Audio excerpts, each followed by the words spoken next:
Bien, merci d'être venu. L'objectif aujourd'hui, c'est de vous parler de transformation digitale des solutions pour développer mon business. Alors, je vais commencer tout simplement par me présenter pour démarrer. Hop, est-ce que j'ai la souris? Voilà. C'est bon, c'est parti. Bien, qui suis-je?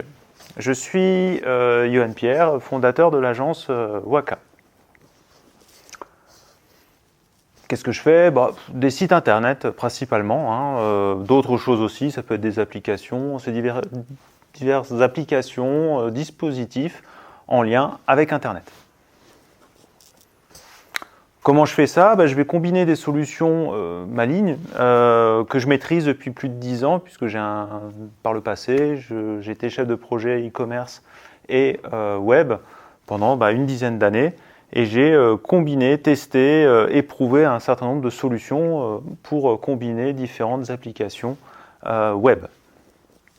Et donc à la question de pourquoi je fais ça, c'est une bonne question. En fait, j'en sais rien, parce que c'est cool, parce que, ouais, je sais pas, ça me fait gagner de l'argent. En fait, pourquoi? C'est une bonne question. Et en fait, je pense que avant même de se présenter, en préambule, je dirais, de ma conférence d'aujourd'hui, j'aimerais bien peut-être rappeler que quand on veut communiquer sur Internet, la première question qu'il faut peut-être se poser, c'est pourquoi on fait ce qu'on fait. Et c'est peut-être important aussi de savoir ce que fait l'entreprise dans laquelle on travaille et pourquoi elle existe. Donc, il y en a qui appellent ça l'ADN de l'entreprise, il y en a qui appellent ça le why, il y a différents noms, différentes théories, différentes méthodes. Moi, ce que j'aimerais surtout que vous ayez en tête, c'est que quand on veut trouver des solutions pour développer son business, il faut commencer par savoir ce qu'on veut faire, qui on est, pourquoi on le fait, et après, on trouve des solutions. Alors, ça pourrait faire l'objet d'une conférence à proprement parler, de cette notion de why ou de pourquoi je fais ça. C'est pas l'objectif d'aujourd'hui, mais ça me semblait important de le préciser. Donc, si vous voulez bien, je vais peut-être recommencer ma présentation, parce que cette fois-ci, je vais le faire dans l'autre sens. Bonjour. En ce qui me concerne, j'aide les TPE et PME à maîtriser leur communication sur Internet. Pour faire ça, je définis généralement une stratégie digitale et je vais accompagner les équipes marketing et de communication de mes clients du début jusqu'à la fin de l'application de cette stratégie digitale. Et du coup, concrètement, qu'est-ce que je fais? Je vais concevoir des solutions web sur mesure et je vais également former mes clients à la maîtrise de ces outils. Pourquoi? Parce que je veux les aider à maîtriser leur communication sur Internet. Je suis Johan Pierre et je représente l'agence web Waka. C'est une petite introduction légèrement différente, mais ça donne un peu plus de sens aussi. Et aujourd'hui, en tout cas, je vais vous parler donc de solutions pour développer son business. Et voilà le plan, en gros, que l'on va aborder aujourd'hui dans l'heure que l'on m'a consacrée. Donc, la première chose que je vais vous parler, c'est de la métaphore du jour. Je vais essayer d'utiliser une métaphore, une illustration, vous allez vite comprendre, pour expliquer toutes ces solutions qui existent. Donc, on parlera des principaux canaux digitaux qui existent pour développer son business. Je vous évoquerai notamment ce que moi j'appelle le nerf de la guerre. On en parlera ensemble. On abordera ensuite les leviers et enfin la stratégie digitale. Commençons par la métaphore dont je vous parlais tout à l'heure. Je vais vous demander d'imaginer un paysage. Il y a des montagnes, il y a un village dans le fond, il y a un lac, il y a une berge. Imaginez que ce lac, c'est votre zone d'expertise. C'est ce que vous maîtrisez. Le lac, il s'étend un peu partout, il va entre les montagnes, et les montagnes sont les zones où on s'aventure un peu moins, mais le lac, c'est ce que vous maîtrisez. Sur la berge, il y a un chemin et il y a différentes personnes qui se promènent. Ce sont nos cibles. Les cibles, elles sont différentes, évidemment. Les cibles, elles sont effectivement différentes parce qu'il va y avoir des couples, des familles, des sportifs, des gens qui sont seuls, des amis, des locaux. Les locaux, on ne va peut-être pas leur parler de la même façon que peut-être des touristes qui sont là que de passage. Et dans la métaphore du jour, en fait, j'aimerais bien qu'on propose à ces cibles des activités nautiques. Et chacune de ces activités nautiques va représenter différents canaux de communication. C'est juste pour vous faire une illustration, une métaphore entre les deux. Vous allez vite comprendre, quand je vais les mettre en place, là où je veux en venir.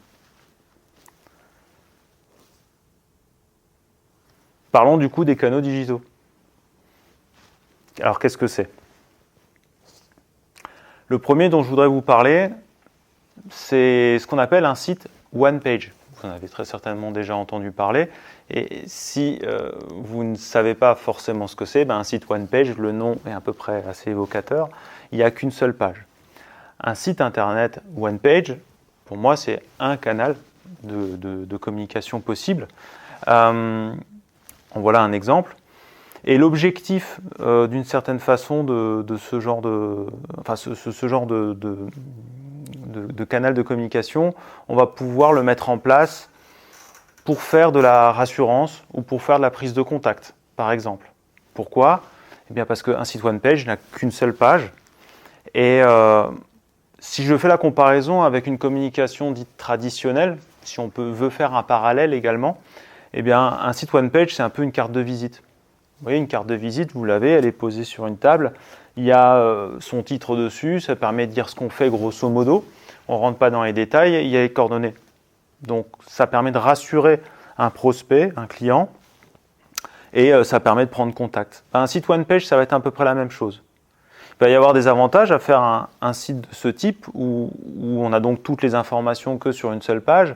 Ça va être, généralement, on va avoir des avantages économiques, puisque du coup, il n'y a qu'une seule page à réaliser. Ça va être un peu moins cher en termes de budget ou en termes de temps. Ça va être du coup plus rapide à mettre en place. Et c'est normalement un site qui vous appartient. Ce site-là, comme il vous appartient, il est à vous. Et du coup, vous en faites ce que vous voulez. Vous le faites évoluer comme vous l'entendez. Et c'est surtout que quoi qu'il arrive, il est à vous. Vous avez les fichiers là, donc vous en faites ce que vous souhaitez. L'inconvénient de ce genre de système, de site one page, c'est que on va être obligé d'être concis puisque vu qu'on n'a qu'une seule page, on ne va pas pouvoir énormément s'exprimer et on va devoir aborder plein de sujets différents.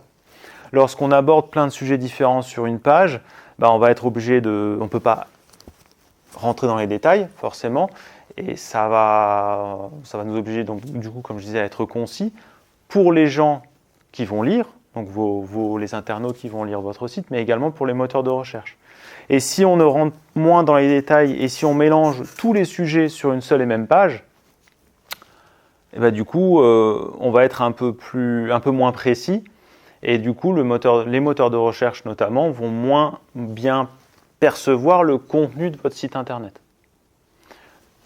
Pourquoi ? On en reparlera tout à l'heure un petit peu, notamment dans le cadre du référencement sur un site internet, mais un moteur de recherche va référencer des pages et va comprendre quel est l'objectif de chaque page. Donc si vous n'avez qu'une seule page, lui il va se dire « Ok, je comprends le principe, mais si quelqu'un a une page beaucoup plus pertinente que votre site one page, eh bien, tout simplement, il va se dire celui qui va être plus précis, je vais le mettre en avant par rapport à celui qui est plus flou dans son discours. » Un autre inconvénient, je l'ai évoqué, c'est difficilement visible sur les moteurs de recherche, plus difficilement visible sur les moteurs de recherche. Et enfin, ça demande quand même des compétences techniques puisque c'est un site internet et il faut être en capacité de le maintenir et de le faire évoluer dans le temps. Je reviens à ma métaphore. Le site one page, du coup, pour moi, dans ma métaphore, ça va être un pédalo. Qu'est-ce que je veux dire par là ? Un pédalo, c'est accessible à tout le monde a déjà fait plus ou moins du pédalo, ça coûte pas trop cher, ça nous permet de nous détendre pendant un temps, ça nous permet d'aller visiter le lac, ça nous permet d'aller pas trop loin, mais a priori, je pense que vous êtes tous d'accord, on ne va pas attaquer une traversée du lac en pédalo, on va peut-être pas passer 3 jours sur un pédalo et dormir dessus. Ça nous permet de faire un certain nombre de choses. Ça, c'est divertissant pendant quelques heures, mais on ne va pas forcément pouvoir aller trop loin. Le site One Page, pour moi, ça va être le même principe dans le cadre de la communication digitale. Je vous parle d'un autre canal de communication possible sur Internet, la page de vente. Pour moi, la page de vente, qu'est-ce que c'est? C'est un site One Page, ce qu'on vient de voir à l'instant, à laquelle on va rajouter une dimension transactionnelle, c'est-à-dire qu'on va chercher à vendre un produit ou un service. Lorsqu'on va vendre ce produit ou ce service, je précise effectivement que c'est un seul produit ou un seul service qu'on va mettre à disposition, puisque généralement on n'a qu'une seule page, mais ça va être une page qui va être optimisée pour parler que de ce service ou que de ce produit précisément. Les avantages et les inconvénients sont les mêmes que le site One Page, je ne vais pas les répéter, mais par contre, dans le cadre de cette page de vente qui va permettre donc d'acheter votre produit ou votre service, les avantages, c'est qu'on va pouvoir rapidement tester un produit, puisque avec ce genre de système, on va rapidement permettre aux internautes d'acheter notre service ou notre produit. Ça a un coût réduit par rapport à une boutique en ligne, parce que si vous voulez développer votre propre boutique en ligne, là, ça peut prendre des jours, des semaines, ça peut être beaucoup plus complexe. Une page de vente peut aller beaucoup plus vite. Forcément, ça ne va pas forcément marcher si vous avez 10 000 produits à vendre. Ça, c'est sûr qu'on ne peut pas faire 10 000 pages de vente, ça n'aurait aucun sens. Mais en fonction de votre situation et de votre contexte, ça peut être intéressant.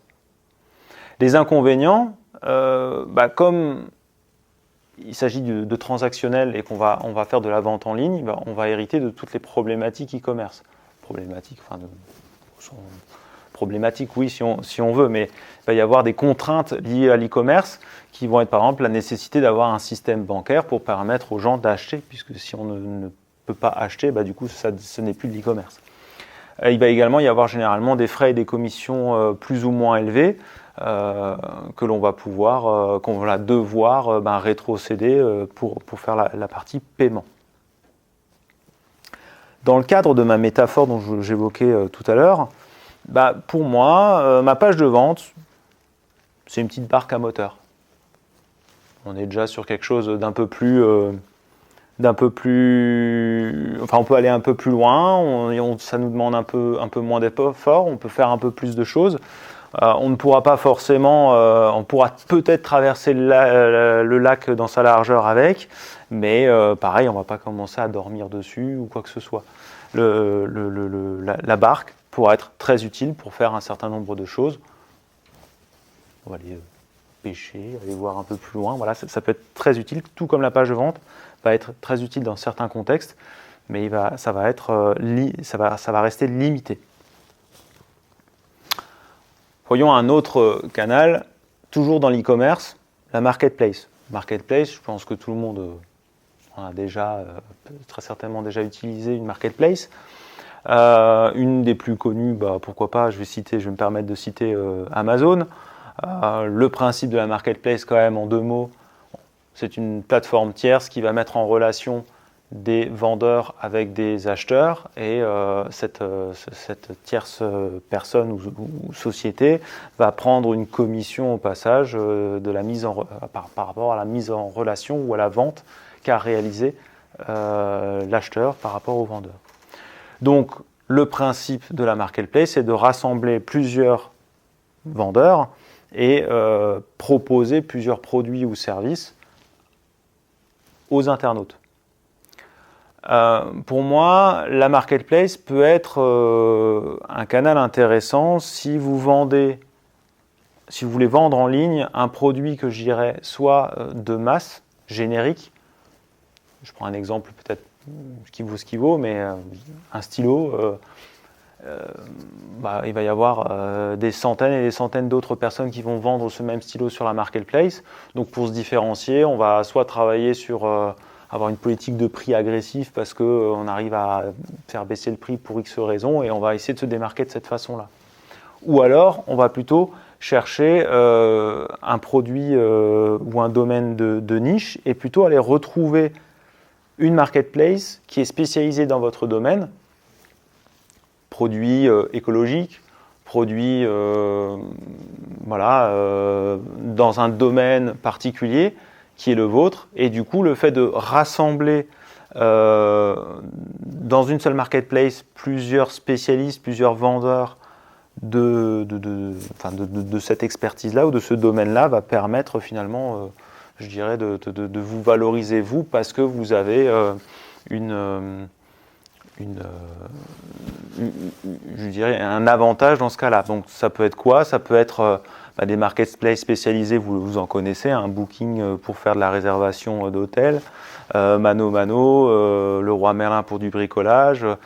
Ça, c'est les grandes plateformes qu'on connaît, mais il y en a plein d'autres. Et pensez-y, parce que, des fois, on n'a pas forcément ce réflexe-là, mais il peut y avoir des marketplaces sur des produits locaux alsaciens, par exemple. Ça peut être une marketplace sur, là, on a un exemple ici, sur des spécialistes de produits et de services dédiés aux professionnels de santé. Donc les professionnels de santé vont sur cette marketplace et peuvent acheter des services, que ce soit du matériel, que ce soit du service, etc., qui existent. Ça peut être de la mise en relation de particulier à particulier pour louer des piscines. Voilà, il y a dans tous les domaines des marketplaces et on n'y pense pas forcément, mais c'est aussi une façon très simple de mettre en avant ces produits ou ces services avec finalement peu de moyens. Pour moi, donc les avantages, peu de moyens dans le sens où les avantages qu'on va en tirer, c'est qu'il n'y a pas forcément de connaissances techniques pour adhérer et aller sur une plateforme de ce type. Comme je l'ai dit, dans les avantages, c'est spécialisé souvent par domaine, donc il faut bien choisir sa marketplace si c'est quelque chose qui vous intéresse. On va également, dans les avantages, pour moi, quand on va aller sur une marketplace, on va bénéficier de la notoriété de la marketplace et du trafic qui est normalement élevé, puisque la marketplace, son objectif, c'est qu'il y ait énormément de monde qui arrive sur sa marketplace et qui achète, puisque en contrepartie, les vendeurs vont reverser une commission. Donc plus il y a de monde, plus il y a de ventes, plus ils touchent une commission. Ça rentre clairement dans les inconvénients de la marketplace, c'est que généralement, il y a une part qui est reversée à cette entité tierce qui est la plateforme qui gère cette marketplace-là. Un autre inconvénient que je trouve aussi dans le cadre des marketplaces, que je retrouve assez régulièrement sur les marketplaces, c'est qu'il y a peu de visibilité pour le vendeur. On est vraiment orienté produits et services. Donc il faut aussi réfléchir à cela et prendre bien ça en compte, parce que du coup, si vous démarquez par votre marque, par vos services ou tout ce que vous allez rajouter en plus de votre produit, on ne le verra pas forcément, parce que je pense que vous avez tous déjà acheté, sur l'une des plateformes que j'ai citées tout à l'heure. Si vous achetez là-dessus, des fois vous ne faites même pas attention de qui est le vendeur en fait. Donc ça, c'est aussi important à prendre en compte dans le choix de la marketplace. Là, par exemple, dans cet exemple-là, il y a quand même une fiche par revendeur et du coup, ça permet quand même de valoriser le vendeur, le revendeur ou le vendeur. Et comme c'est de l'e-commerce, mais ça c'est de façon plus globale, je le rends dans les inconvénients, mais c'est plus parce que c'est de l'e-commerce, il faut également penser à la gestion de ces stocks, des expéditions, de la gestion de la TVA, bref. Il faut penser à cet aspect de logistique qui est inhérente à l'e-commerce au sens large. Mais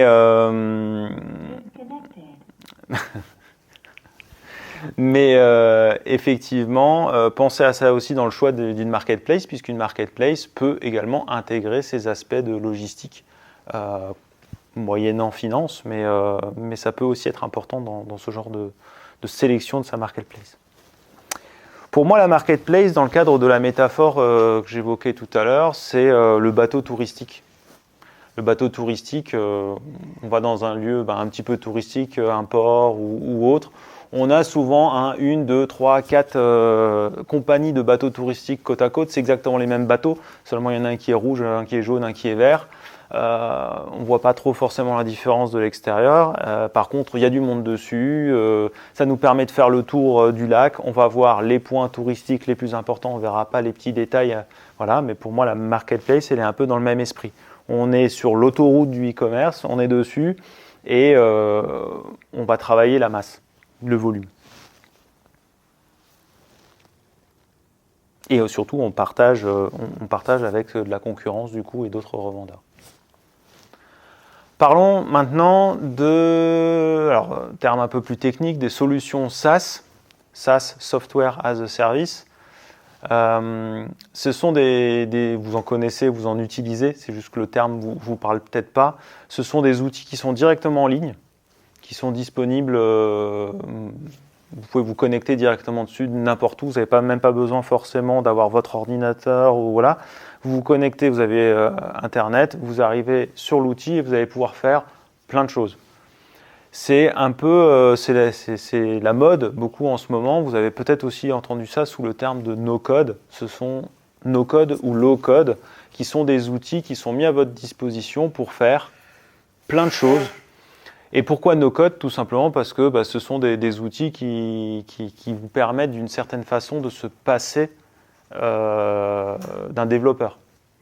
Alors c'est pour ça aussi qu'on l'appelle le low-code. Moi je préfère le terme low-code parce qu'en fait on peut se passer d'un développeur, mais c'est quand même aussi très important de garder en tête les mécaniques de comment ça fonctionne.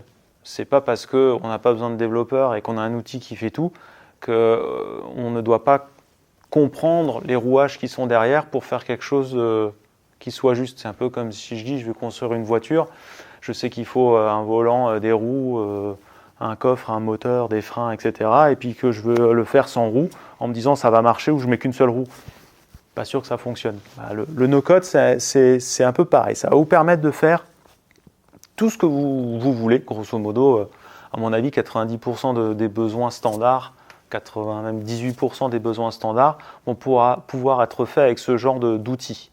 Donc on va aussi bien pouvoir travailler sur le développement de sa légitimité en tant qu'expert de son domaine. On peut très bien faire de la vente en ligne, on peut très bien travailler sa visibilité ou générer plus de contacts, donc faire des stratégies d'acquisition de contacts avec ce genre d'outils. Du coup, ces outils-là, ce qui est très bien, c'est que ça vous permet de maîtriser complètement votre communication. C'est vous qui vous faites. Vous n'avez plus forcément besoin d'une équipe, d'un développeur, etc. Vous le faites vous, comme vous l'entendez, comme vous voulez. Et donc, du coup, ça vous permet vraiment de maîtriser votre communication. Comme je l'évoquais tout à l'heure, ça permet également d'avoir des compétences techniques. Il faut des compétences techniques de base quand même. Moi, je pense que c'est beaucoup mieux si vous en avez pour quand même comprendre les rouages. Si vous restez sur un seul outil, ok, vous arriverez à faire un certain nombre de choses. Si vous voulez utiliser deux outils, ça marchera aussi, mais si vous voulez les faire communiquer ensemble, il va peut-être falloir commencer à comprendre comment ça fonctionne pour bien les faire communiquer ensemble. Si j'évoque quand même les inconvénients de ce genre d'outils-là, pour moi, je dirais que c'est chronophage. Parce que au départ, ça paraît simple. Et puis, on passe un peu de temps dessus, puis encore un peu. Puis, des fois, on se dit c'est à ma portée, je peux y aller, je peux y arriver. Puis après, on voit qu'il est 2h du matin, qu'il serait peut-être temps de fermer l'ordinateur. Et le lendemain, on y repasse un peu de temps, Ce qui est bien, c'est que c'est valorisant parce qu'on monte en compétence, on apprend des choses, on apprend à faire par soi-même. C'est plutôt sympa, mais ça peut être très vite chronophage. Généralement, ces outils-là fonctionnent aussi par des abonnements. Donc ça, c'est aussi à prendre en compte parce que ça peut, à la longue, avoir un coût non négligeable.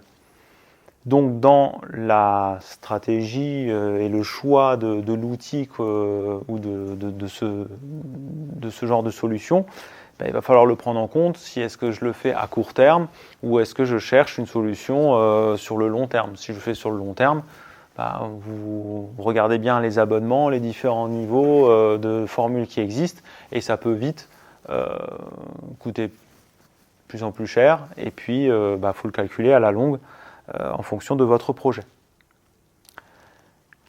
Un dernier point qui m'embête encore un petit peu plus avec ce genre d'outils, ce sont les dépendances fonctionnelles à l'éditeur. Qu'est-ce que j'ai voulu dire par là?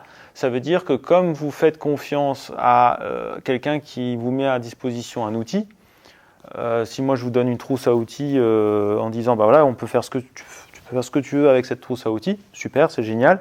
Et puis un jour on dit ah bah en fait là le marteau je vais l'enlever. Parce qu'en fait on s'est rendu compte qu'il n'y a que 2% de nos utilisateurs qui l'utilisent. Alors si vous faisiez partie des 2%, ben, vous vous retrouvez sans marteau. C'est rare, mais ça arrive.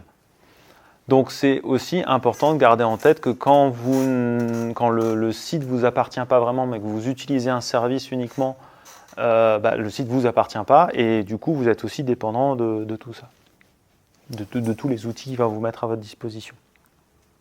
Ça n'empêche que c'est une très bonne solution pour tester rapidement, déployer, alors soit pour ceux qui ont des plus petits budgets, ou soit parce qu'on veut aller rapidement apporter une solution à une problématique.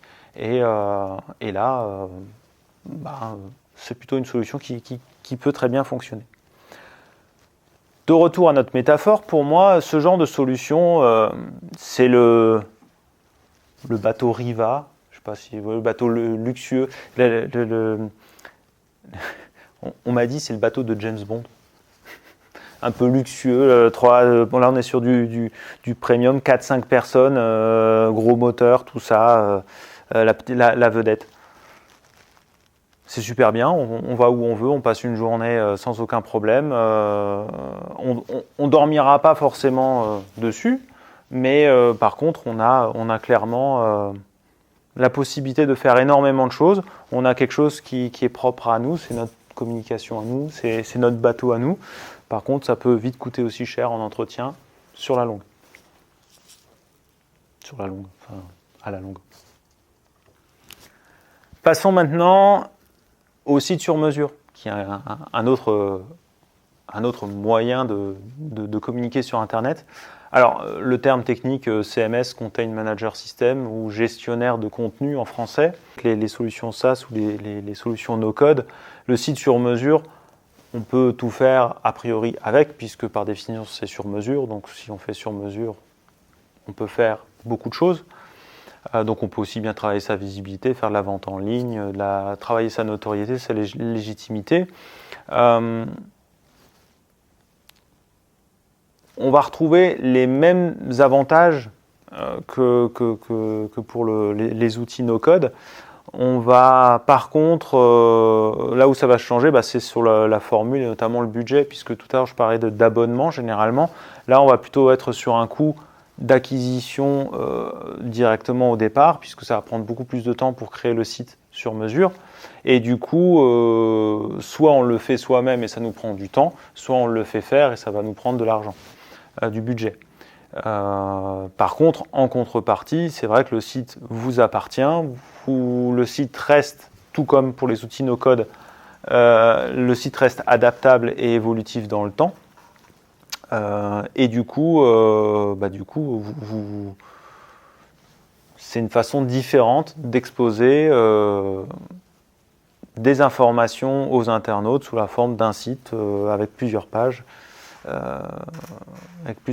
Comme c'est un site internet, attention, il y a quand même des coûts aussi liés, même si le site vous appartient et que vous avez payé une somme pour l'obtenir, eh bien, il va y avoir quand même des coûts de maintenance, des coûts d'hébergement, c'est-à-dire que l'hébergement, c'est le serveur qui va permettre de déposer les fichiers du site sur un serveur qui va permettre à n'importe qui de pouvoir s'y connecter de jour, la nuit, etc.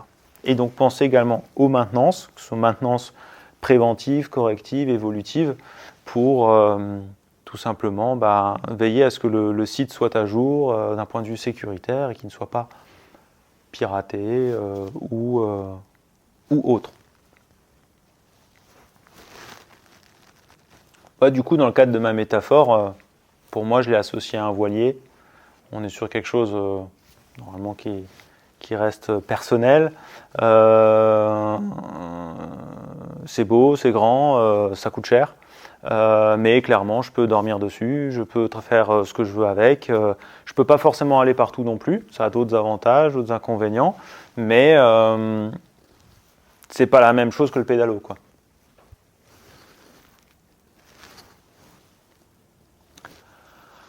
Un autre canal très intéressant, l'email marketing ou le mail, de façon plus large.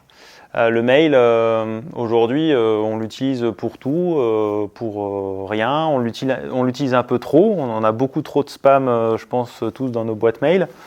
Ça n'empêche que ça reste le canal mail très intéressant pour faire énormément de choses, que ce soit de la fidélisation, que ce soit pour transmettre des informations et vous développer votre notoriété, ça peut être pour vendre, ça peut être pour relancer des paniers abandonnés sur un site e-commerce. Donc aujourd'hui, je pense qu'on ne passe pas une journée sans ouvrir ces mails, en tout cas pour une grande majorité d'entre nous. Les avantages du mail, c'est économique. Je pense que là-dessus, ça coûte vraiment pas grand-chose d'envoyer un mail. Ça peut toucher beaucoup de monde, si tant est qu'on a la base de contact derrière qui va bien, mais une base de contact peut se constituer dans le temps. Et donc du coup, on peut continuer d'envoyer des mails régulièrement. Ça permet de garder un lien avec ses clients et ses prospects, même 6 mois après, on peut leur envoyer un petit mail. On peut l'utiliser, comme je l'évoquais tout à l'heure, de plein de façons différentes. Un mail est aussi automatisable, personnalisable.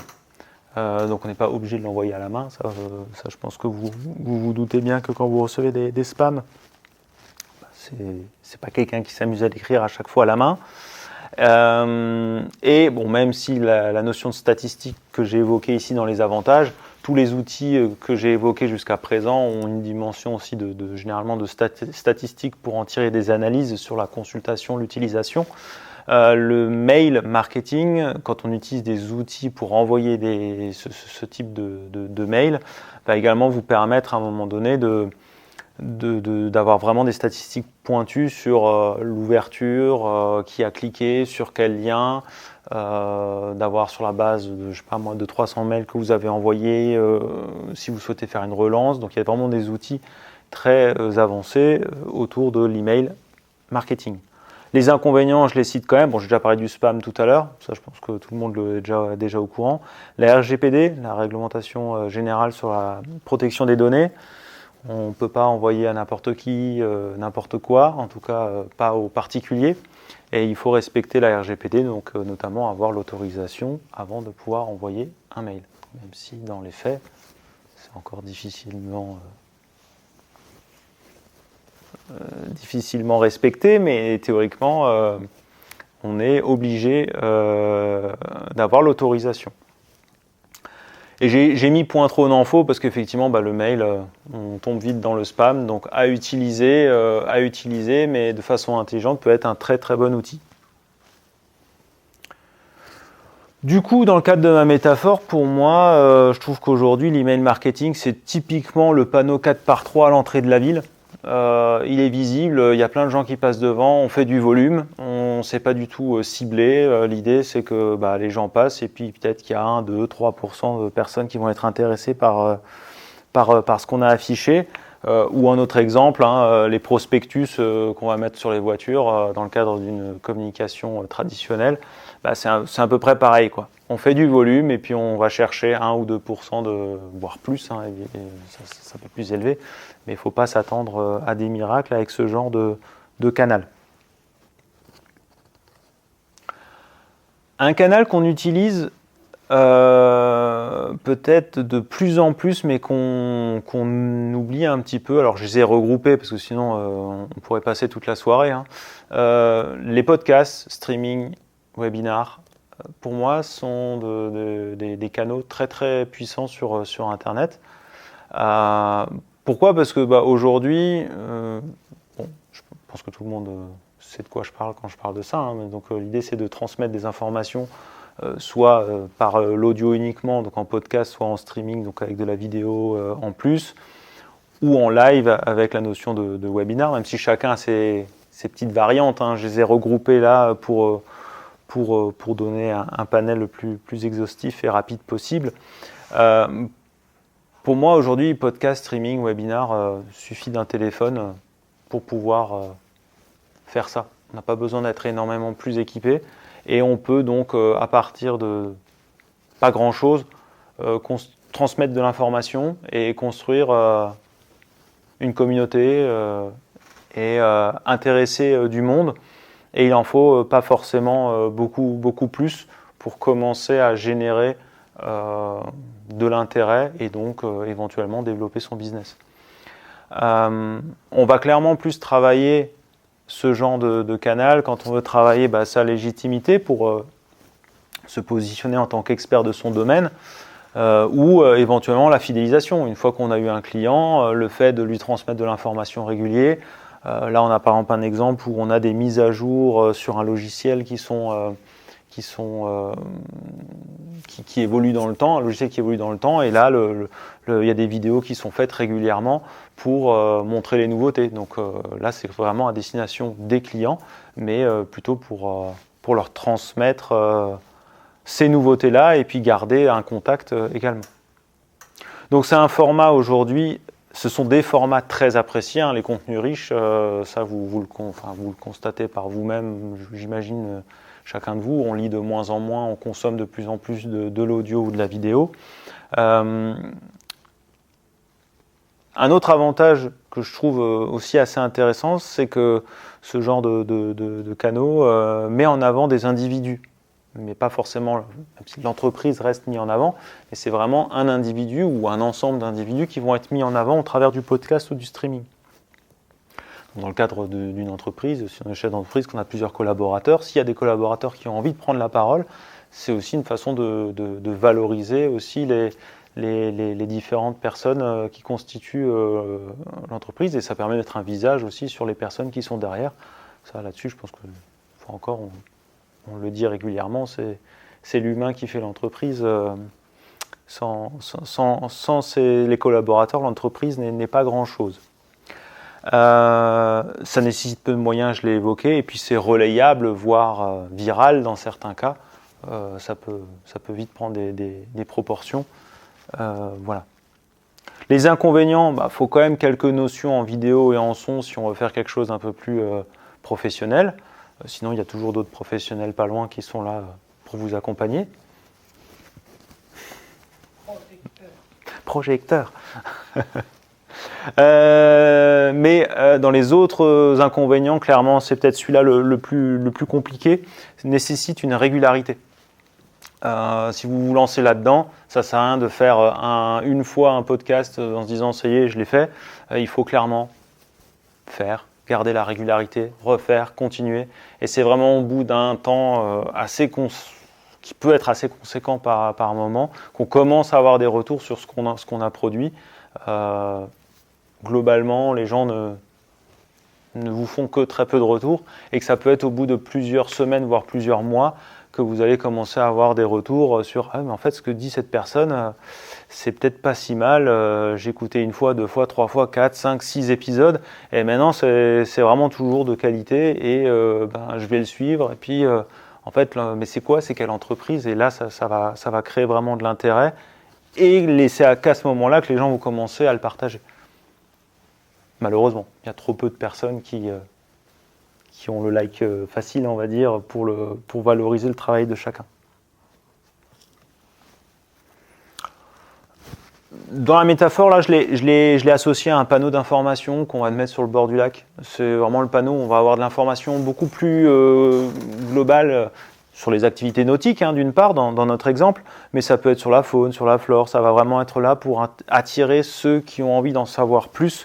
Tous les passants ne vont pas s'arrêter devant ce panneau d'information, mais ceux qui vont s'arrêter vont souvent lire et apprendre un tas de choses, en fait. Et je trouvais que le parallèle était pas mal. Pour finir, je parle des réseaux sociaux. Je ne vais pas rentrer dans le sujet des réseaux parce que ça peut être... Là aussi, on peut tenir une semaine là-dessus. Hein. Aujourd'hui, les réseaux sociaux, pour moi, c'est tout à la fois. On peut tout faire avec ça et on peut très bien se débrouiller juste développer son business sur les réseaux. Ce n'est pas les influenceurs qui vont me dire l'inverse. Donc on peut très bien travailler sa visibilité, sa notoriété, fidéliser ses clients, etc. Un des avantages, c'est gratuit, c'est accessible très facilement. C'est complet, les formats sont variés, on s'adresse à ses prospects, c'est très très puissant. Par contre, effectivement, aujourd'hui, vu qu'il y a énormément de monde, pour se démarquer, il faut redoubler de créativité pour réussir à sortir de la masse. C'est double tranchant aussi, buzz et bad buzz, on peut très vite dégringoler aussi. De façon plus concrète, pour moi, la modération peut être un problème sur les réseaux. C'est important de répondre. Si déjà on le fait et qu'on est présent, il faut répondre aux gens qui se prennent le temps de liker, aux gens qui se prennent le temps de commenter ce que vous publiez sur les réseaux sociaux. Ça peut donc être chronophage.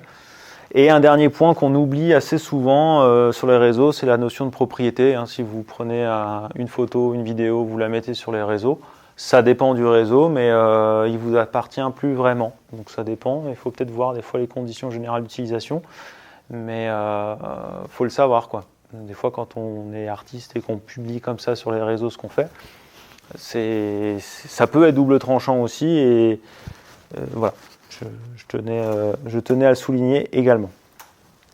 Alors les réseaux, dans le cadre de ma métaphore, là j'ai un peu tout mis, parce qu'on peut très bien se dire que les réseaux, c'est cette petite pancarte qui dit « Coucou, je suis là, je vous souhaite une bonne année et à l'année prochaine parce que j'ai une utilisation des réseaux à peu près de 1 post par an », ce qui ne sert à pas grand-chose, mais ça pourrait très bien être ça. Il y en a qui l'utilisent un petit peu plus, tel un Aveyron, je dirais. Ou encore ça peut être le yacht, la machine de guerre. Je ne parle pas rentrer dans le débat écologique du yacht, etc. Mais c'est plus pour dire, voilà, on peut avoir tout type d'utilisation des réseaux sociaux, et clairement ça va dépendre aussi de votre investissement dans ce canal-là. Pas dans ces canaux, puisqu'on peut effectivement tout faire, et il y en a plusieurs. J'ai balayé un certain nombre de canaux. Il y en a plein d'autres. J'ai pris les principaux. Maintenant, je voulais vous parler un petit peu du nerf de la guerre.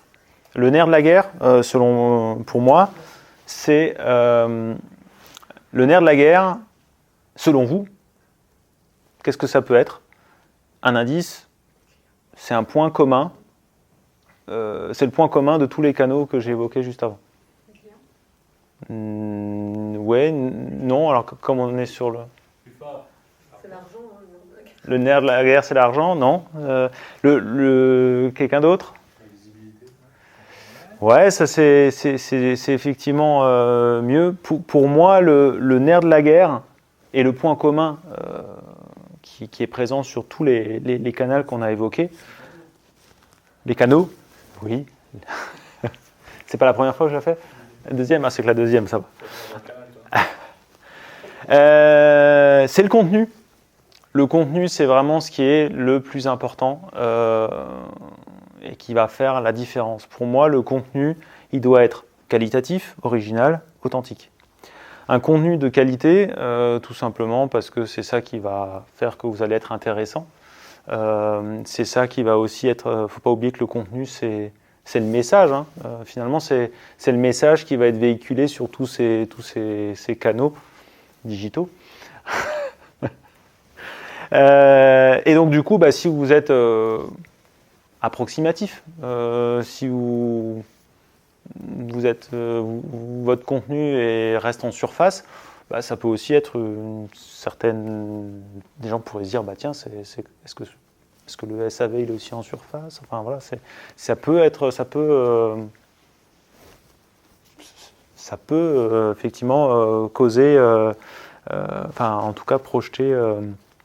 C'est le reflet en fait de l'entreprise également. Original, le contenu oui, il faut, on l'a dit tout à l'heure notamment sur le réseau, faut être créatif pour se démarquer, pour attirer la curiosité des gens. C'est important d'avoir aussi une certaine forme d'originalité dans les contenus. Alors ça ne veut pas dire que pas forcément la façon d'écrire, mais ça peut être la façon de le présenter sur les sujets abordés pour essayer de marquer les esprits. Et enfin, authentique, c'est surtout par rapport au copier-coller. Ça ne sert à rien de s'amuser à faire du plagiat et faire des copier-coller. D'une part, parce que les gens finiront à un moment donné de s'en rendre compte. Et puis, si on parle un petit peu moteur de recherche, les moteurs de recherche, ils l'identifient et là, clairement, ils vous mettent un petit taquet et ils s'en rendent compte. Donc, clairement, vaut mieux pas faire du copier-coller, rester authentique et soyez passionnés et écrivez ou créez du contenu. Ayez envie de créer du contenu parce que si vous n'êtes pas motivé, ça n'ira pas. 3 autres composantes qu'on va retrouver systématiquement dans les canaux qu'on a évoqués. Tous les canaux que j'ai évoqués jusqu'à présent ont une dimension esthétique, c'est-à-dire qu'ils doivent s'adapter à votre univers graphique, de sorte qu'en l'espace de quelques secondes, on puisse identifier l'entreprise qui vous êtes et qu'on puisse bien faire le lien en se disant que tiens, ça c'est telle page sur les réseaux sociaux, c'est bien en lien avec ce site, c'est bien en lien avec ce podcast, etc. etc.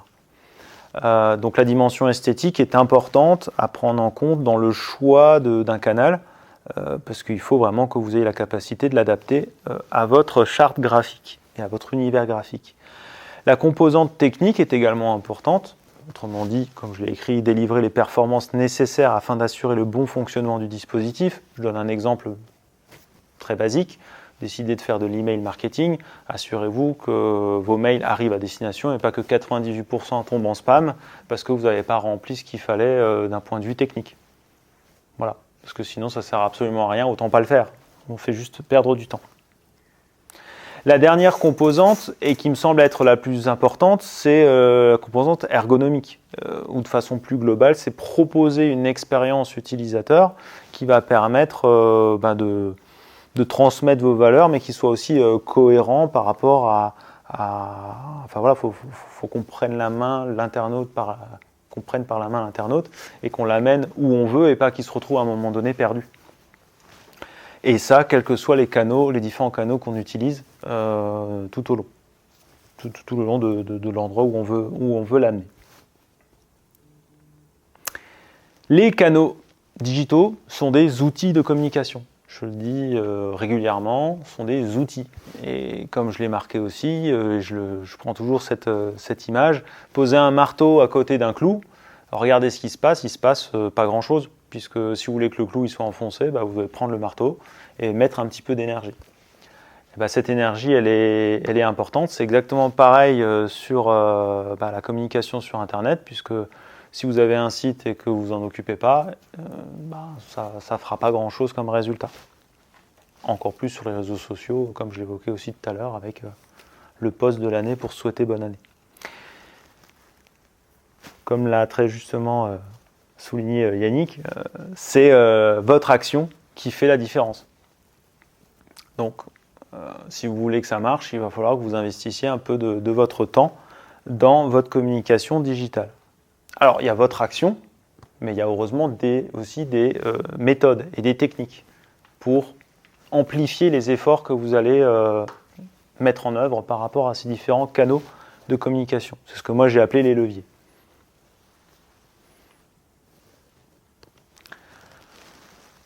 Ça, c'est notre illustration qui se construit au fur et à mesure. Et si je prends l'exemple du site internet, on s'est pris plusieurs semaines en temps, en budget, de construire un super beau site internet. Donc on a un joli voilier posé dans l'eau, pouf, génial. Et les gens le voient plus ou moins de loin parce qu'on a fait attention à l'esthétique, il a une jolie voile rouge, on le voit de loin, il fonctionne bien, il flotte, la technique elle est bonne. Il y a une dimension ergonomique, il y a un bon ponton, il y a tout ce qu'il faut, les bouées et tout, les fonctionnalités sont là, on est bon. Maintenant, si on ne veut pas monter dans le bateau, c'est un peu dommage d'avoir dépensé tous ces efforts pour construire ce joli bateau. Qu'est-ce que je suis en train d'évoquer ? Je suis en train d'évoquer qu'il faut construire des routes, des pontons, peut-être une barque, pour accéder à tous ces canaux-là. Pour dire clairement, pour mettre un mot là-dessus et faire le lien, c'est ce que moi j'appelle le référencement naturel. Sans référencement naturel, vous avez un super site et puis personne ne le voit et c'est génial. Enfin, justement, c'est pas génial. Le référencement naturel, c'est donc du coup mettre en place toutes les techniques qu'il faut pour créer ces routes, créer ces pontons. Et surtout, on le fait, le référencement naturel, à destination des moteurs de recherche. Et le moteur de recherche, qu'est-ce que c'est ? C'est un peu réducteur pour Google, mais c'est ça. C'est le panneau. Parce que quand il y a un passant qui est là, qui lui, il sait ce qu'il veut. Il a une intention bien précise, qui va être de dire moi, je veux aller faire du pédalo. Le panneau, il va dire embarquement pédalo à droite, embarquement bateau touristique à gauche. C'est ce que fait le moteur de recherche. Google analyse les pages, les sites de façon générale, mais surtout les pages, pour bien dire cette page, ça parle de ce sujet. Et en fait, Google va bien dire ce sujet-là, c'est à cette direction-là et je vous y amène comme il faut. Donc c'est très important le référencement naturel pour faire comprendre à Google, notamment, surtout qui est le leader, on va dire, en France et en Europe, faire comprendre à ces moteurs de recherche comment est construit votre site, qu'est-ce que vous vouliez dire, pour que lui amène directement les passants jusqu'à chez vous. Pour ça, il y a plein de techniques différentes. Il faut structurer son contenu, il faut avoir un contenu de qualité, original, authentique, ça on l'a déjà évoqué. Et il y a plein aussi de contraintes techniques qui vont faire que ça va améliorer le référencement naturel. Là encore, on pourrait passer au moins 1 heure rien que sur ce sujet. Donc je vais passer. Un petit bonhomme là en bas qui est en train de dire « Eh oh !» qui voit une famille arriver. « Oh, disons, qu'est-ce que ça vous dirait de faire un tour en bateau ? Les enfants, je suis sûr que vous aimeriez voir qu'est-ce qui se passe au fond de l'eau. J'ai une super solution avec un bateau touristique, avec le fond en verre, où on peut voir les fonds marins, c'est génial. Et puis vous inquiétez pas, papa, maman, il y a un endroit sur le bateau pour mettre les poussettes. Donc c'est super, vous allez pouvoir y aller. Et donc si vous avez envie d'y aller, c'est simple, il faut suivre le panneau embarcadère pour les bateaux touristiques. Et puis surtout, vous allez au bateau bleu, celui avec le dauphin sur le toit. Pas le jaune ni le rouge, prenez le bleu avec le dauphin sur le toit. Je pense que vous avez déjà eu j'appelle ça un rabatteur ou un crieur qui va vous faire ce genre de discours pour vous vendre son produit et vous amener là où vous voulez. Pour moi, ce petit bonhomme-là, c'est ce qu'on appelle du référencement payant. C'est ce que fait Facebook Ads, c'est ce que fait Google Ads. Il y a plein d'autres régies publicitaires qui ont pour objectif de cibler les bonnes personnes, de les analyser. Et une fois qu'ils ont analysé les bonnes personnes, ils vont mettre en face votre publicité payante avec le bon discours qui va parler d'une prestation bien précise et qui va vous amener vers votre site internet, votre site one page qui dans ce cas-là va plutôt s'appeler une landing page ou une page d'atterrissage qui est une page dédiée vraiment à la cible à qui vous adressez votre produit ou votre prestation.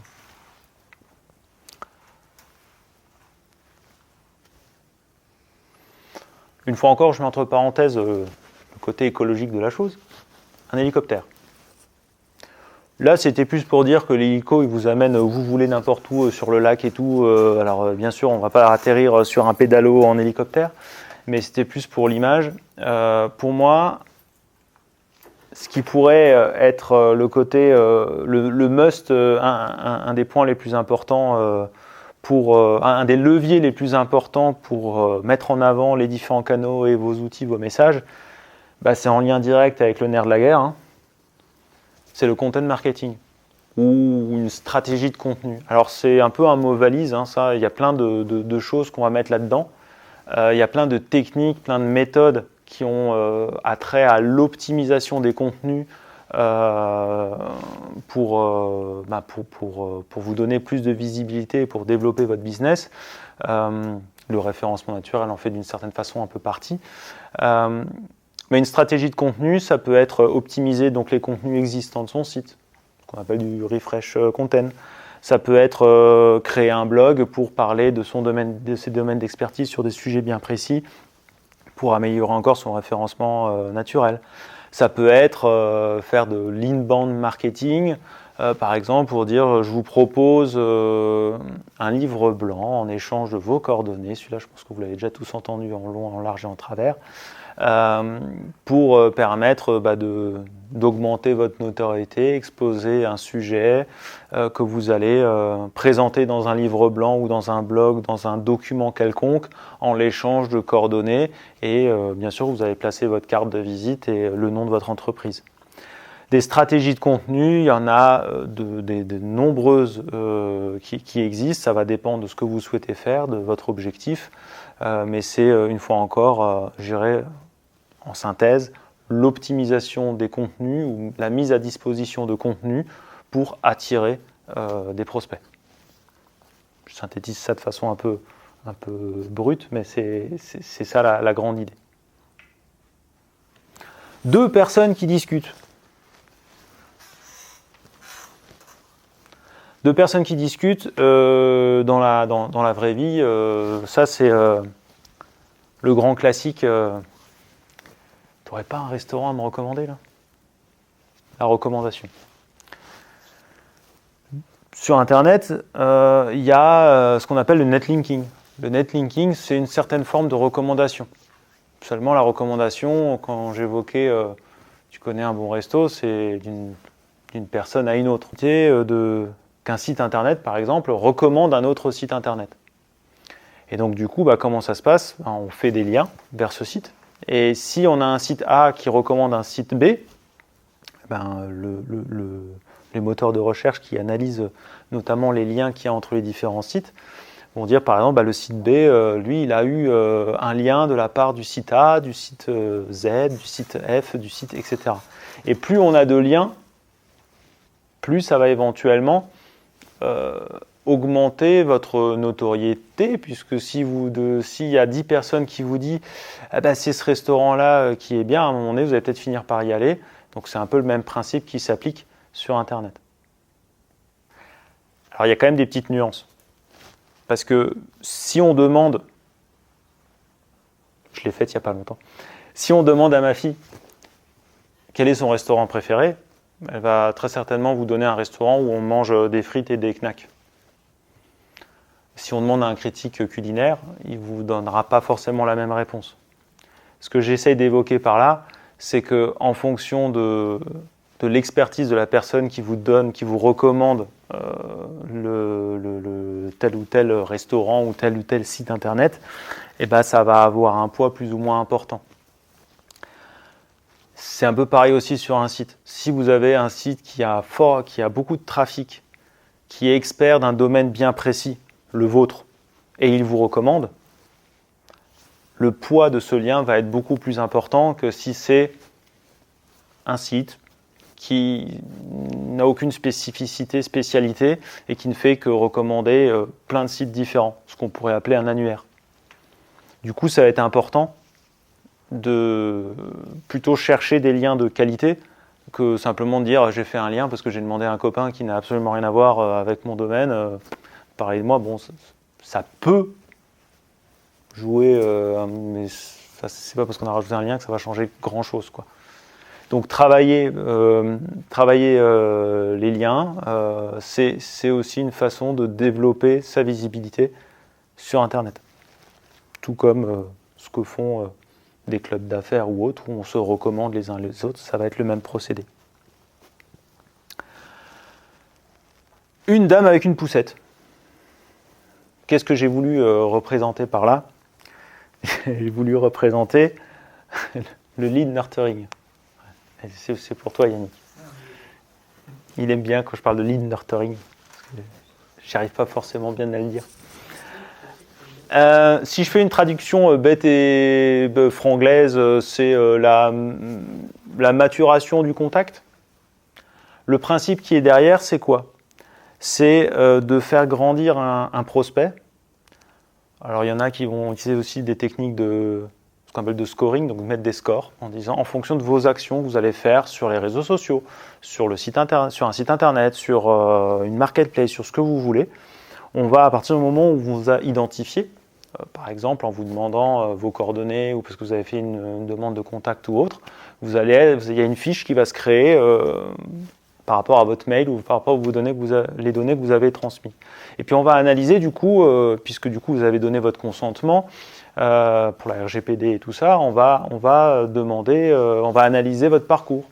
On va savoir que vous étiez allé sur telle page tel jour, puis que 3 jours après vous êtes revenu pour aller voir telle page à nouveau, et que vous avez éventuellement liké tel post sur les réseaux sociaux. Et au fur et à mesure des actions qu'on peut configurer, on peut donner par exemple des points, et au fur et à mesure votre fiche va gagner des points. Puis par exemple, on pourrait dire que une fois qu'une personne elle a atteint 50 points, ou 100 points, ou 1000 points, comme vous voulez, le contact il est mature, il est prêt. Parce que dans certains domaines d'activité, ça peut prendre du temps. On sait qu'il y a des cycles d'achat plus longs. Je sais pas moi, de l'immobilier par exemple, même s'il y en a qui vont faire un achat coup de cœur d'un coup, voilà, ça peut prendre 6 mois, 1 an. Donc c'est intéressant de savoir qu'une personne elle est revenue 1 fois, 2 fois, 3 fois, 4 fois, et que quand on estime via les règles qu'on met en place que la personne est prête, on peut transférer le contact à l'équipe commerciale pour l'appeler. Et bien sûr, on a l'historique de tout ce que la personne, les intérêts de la personne pour pouvoir lui dire en fait, oui, vous êtes intéressé par ça, par ça, par ça. Et évidemment, le discours est un peu mieux rodé plutôt que d'appeler un peu dans le vide. Enfin, au hasard. 2 personnes à nouveau qui discutent, mais une qui dit moi, j'étais vraiment pas content de faire mon bateau là-bas, etc. Évidemment, je parle de la satisfaction client. La satisfaction client sur Internet, vous le connaissez très certainement, on dépose des avis, on transmet, on exprime son expérience au travers d'avis clients.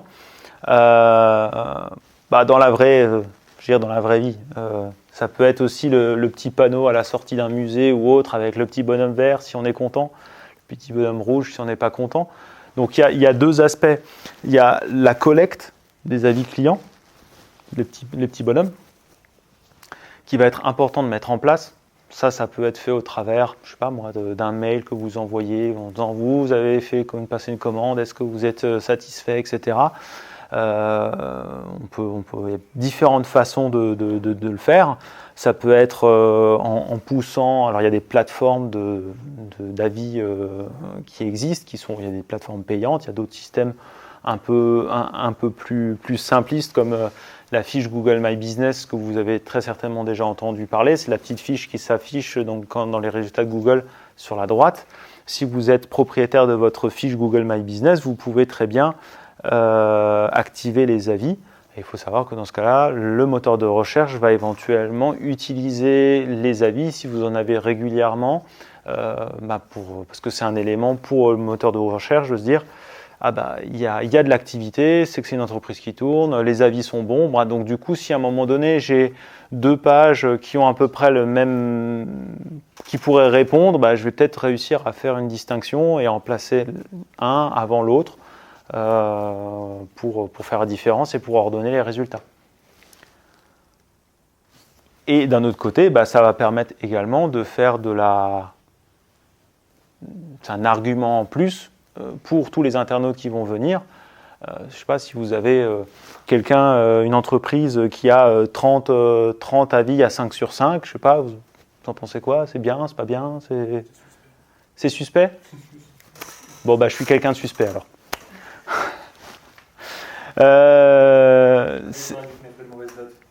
Et voilà, au moins ça aurait été un peu moins suspect.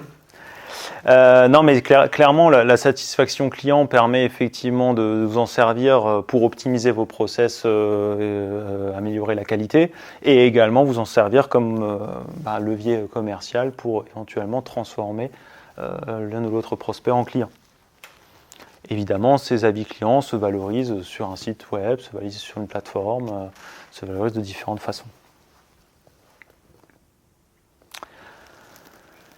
La petite cahute la petite maison tout en bas, avec les remises, avec la facilité d'achat pour la famille. On n'a pas besoin d'aller jusqu'à l'embarcadère du bateau pour acheter son billet. Enfin bref, on facilite tout ça. Moi, j'ai appelé ça la fidélisation. La fidélisation, c'est encore une grande famille sur le digital. Il y a plein de façons de fidéliser ses clients. Ça peut passer sur des promotions, classique code promo. Ça peut être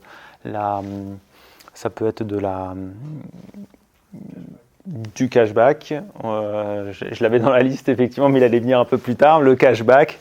Ça peut être de l'affiliation, ça peut être du parrainage, ça peut être énormément de choses qui vont faire à un moment donné que vous allez préférer aller sur telle plateforme ou tel site de vente ou chez telle entreprise parce que vous avez en contrepartie une récompense. Et c'est même pas forcément pécuniaire. Voilà. Ça peut être également simplement, il y a tout l'aspect aussi gamification, le fait d'avoir simplement un badge qui vous dit « Hey, vous avez fait 10 avis, c'est super, vous avez le droit à niveau 1, niveau 2, niveau 3 ». C'est un peu simpliste, mais ça marche bien et ça s'applique dans plein de domaines pour fidéliser ses clients parce que si on fait encore 300 pas, on a atteint son palier et que c'est vachement bien. Voilà. J'ai pas dit que c'était pour aller jouer à Pokémon, Yannick, ne me fais pas des grimaces.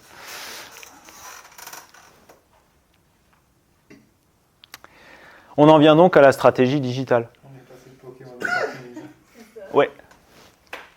On en vient à la stratégie digitale. Finalement, bon, voilà, là on a à peu près tout ce qu'on a balayé ensemble là dans l'heure. Et la stratégie digitale, qu'est-ce que c'est ? C'est l'harmonisation. Enfin, c'est l'harmonisation. C'est trouver la solution. Des solutions qu'on va combiner ensemble pour atteindre un objectif. Donc si je résume ça, qu'est-ce que c'est une stratégie digitale ? Ça va permettre de définir déjà un premier temps, enfin selon moi en tout cas, ça va permettre de définir un périmètre. Quels sont les objectifs que vous voulez atteindre ? Augmenter le nombre de contacts, votre notoriété, vous avez une bonne notoriété, vous avez votre marque est connue mais vous voulez développer un produit, les objectifs peuvent être très variés. Quelles sont vos cibles ou votre cible ? C'est également très important à définir. Les ressources, très très très important parce que les ressources, il y a plein de ressources différentes. Des ressources en termes de budget, des ressources, budget je l'ai après, mais les ressources en termes techniques, en termes de temps, en termes de ressources humaines. Quelles personnes allez-vous mettre à disposition dans l'entreprise pour maintenir et mettre à jour tout ça régulièrement ? Les ressources de contenu. Ah oui, j'ai un logo, j'ai une charte éditoriale, j'ai une charte graphique, j'ai tout un ensemble d'informations que je peux mettre à disposition ou au contraire, non, j'ai rien du tout. Là, ça change aussi beaucoup la donne de la stratégie puisque du coup, il va falloir créer tout ça. Les délais. Alors le délai, c'est pas qu'une date, une deadline avec une échéance, mais ça peut être aussi dans le temps avec un temps 1, un temps 2, un temps 3. Puisque là, vous l'aurez compris, ça peut être assez conséquent et c'est important aussi de le mettre au regard du budget et donc de se dire que en temps 1, on va faire ça, mais on réfléchit déjà à la suite, au temps 2, au temps 3, au temps 4, pour développer et déployer toute la stratégie digitale. Pensez également à définir des indicateurs. Des indicateurs, c'est important aussi puisque c'est ça qui va nous permettre si on est sur la bonne voie ou pas. Dans la stratégie digitale, on va définir un certain nombre de choses que je vais juste évoquer après, mais on peut se tromper aussi. Donc les indicateurs sont là pour nous dire ok, on continue dans cette direction ou on ajuste le tir. Dans la stratégie digitale, on va également définir les canaux, c'est-à-dire quels outils vont véhiculer quel contenu. On va définir les leviers, donc sont les efforts que vous allez faire ou les méthodologies, les stratégies ou les méthodologies qu'on va utiliser pour valoriser finalement votre temps, votre énergie, votre budget. Voilà, c'est comme je l'ai écrit, c'est le code de conduite à suivre pour atteindre sa cible. Et enfin, le plus important, ça rejoint aussi l'ergonomie que j'évoquais tout à l'heure, mais c'est un peu l'expérience globale que l'on va créer, c'est-à-dire tous les canaux qu'on va mettre en place, les leviers, le parcours qu'on va imaginer, ça va créer une expérience pour l'internaute, le prospect, le client, ça va permettre, c'est important dans le cadre de la stratégie digitale de surveiller à l'homogénéité dans le parcours de nos cibles, pour s'assurer qu'ils ne se perdent pas et que ce soit le reflet de ce que vous aviez envie d'atteindre. Du coup, une agence digitale, selon moi encore, a différents points, je dirais, valeurs ou compétences. L'agence digitale va intervenir doit avoir une vision globale, du coup. Si on veut vous proposer une stratégie digitale, ça va être important que l'agence digitale soit en capacité d'avoir une vision sur les processus internes et les objectifs, puisque une stratégie digitale peut très bien aller aussi améliorer des processus internes, pas forcément toute la chaîne du service après-vente, mais 1, 2, 3 maillons de la chaîne pour apporter un peu plus de fluidité dans les différents processus. L'agence digitale doit aussi avoir un focus utilisateur, donc c'est-à-dire se concentrer sur la cible, mais également aussi, je pense que c'est important et des fois on l'oublie, sur l'utilisateur final aussi interne, celui qui va mettre à jour le site ou l'outil pour que ce soit adapté et qu'il puisse correctement l'utiliser. L'agence digitale a une dimension de sensibilisation, des obligations de sensibilisation, donc se tenir à jour en termes de sécurité, d'évolution technologique pour recommander correctement ce qui est nécessaire de faire. Et enfin, l'agence digitale, elle va produire un certain nombre de choses, des canaux, des stratégies. Généralement, ne produit pas, généralement, en fonction de l'objectif, mais ne produit pas forcément tout en interne et peut faire très bien avoir un rôle de facilitateur et faire déclencher, je dirais, des différents partenaires ou des experts. Le digital est de plus en plus de métiers et donc du coup, il y a des experts dans plein de domaines et donc l'agence digitale peut aussi très bien vous mettre en relation avec les bonnes personnes que l'agence va également coordonner. Dans le cas de Waka, on a également à cœur à la formation, je l'évoquais en introduction.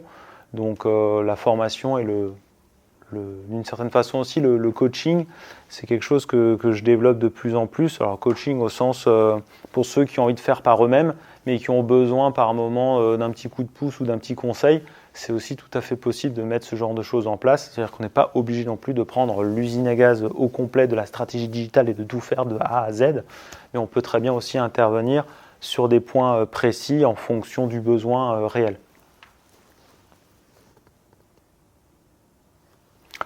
J'arrive doucement sur la fin de ma présentation. Je remercie Joël Schall, qui est alias Makeba, qui est l'artiste peintre qui a réalisé l'illustration. C'était pas moi. C'est pas du tout sa zone de confort, plutôt sur des créations de peinture et de broderie. Elle a relevé le défi, elle a voulu donner un coup de crayon pour m'aider dans cette conférence. En réalisant cette illustration, je la remercie. Elle est basée pas loin de Bar, donc je vous invite à aller voir ce qu'elle fait. Rien à voir avec ce qu'elle a fait pour nous ce soir, mais voilà, je la remercie. Si vous êtes, je vous invite à prendre vos téléphones si vous souhaitez, aller sur conférence.waka.fr. Vous avez également le petit QR code qui va vous y amener. Vous allez pouvoir télécharger le support de la présentation que je vous ai présenté là si ça vous intéresse. Vous aurez également d'autres liens disponibles. Vous pouvez par exemple déposer un avis sur l'agence Waka si c'est quelque chose si cette conférence vous a plu. Vous avez envie de partager ou de suivre l'agence sur les différents réseaux sociaux. Voilà ce que je pouvais vous dire. Et si vous avez d'autres questions sur l'agence, vous pouvez me les poser maintenant ou un peu plus tard.